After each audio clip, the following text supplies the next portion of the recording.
सिद्धमत गणति एवं चूड़ांत फलाफल घोषणा।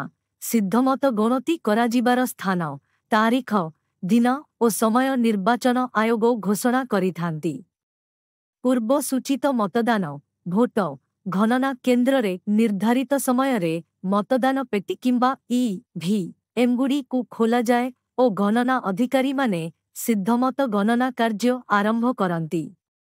एही गणना गोटिए मतदातार गोटिए भोट नीति रे करा जाए।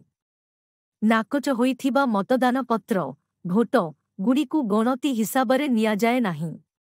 सर्वाधिक मतदातांकर सिद्धमत समर्थन पाइथिबा प्रार्थी को विजयी घोषणा करा जाए।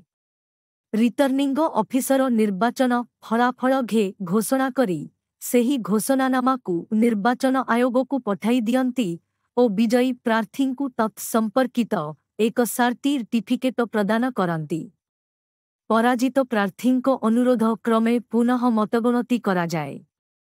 सेथिपाई रिटर्निंग ऑफिसरंको अनुमति मिलिबा हिंसाजनित अवरोध और अन्यान्य कारणरू मतदान प्रक्रिया बाधा प्राप्त हेले निर्वाचन आयोगों निर्देश क्रमे सेही मतदान केन्द्र रे पुनः मतदान व्यवस्था करा जाई थाए। दरकारा निर्वाचन प्रक्रिया चालुथिबा समय रे कौनसी त्रुटि परिलक्षित हेले निर्वाचन फलाफल को नेई पराजित प्रार्थी राज्यर उच्च न्यायालय रे निर्वाचन मकद्दमा माध्यम रे अभियोग आनी पारिबे। उच्च न्यायालयर निष्पत्ति विरोधरे अभियोगकारी देश दशर सर्वोच्च न्यायालय रे आवेदन अपील करि पारिबे। सर्वोच्च न्यायालयर निष्पत्ति चूड़ांत अटे।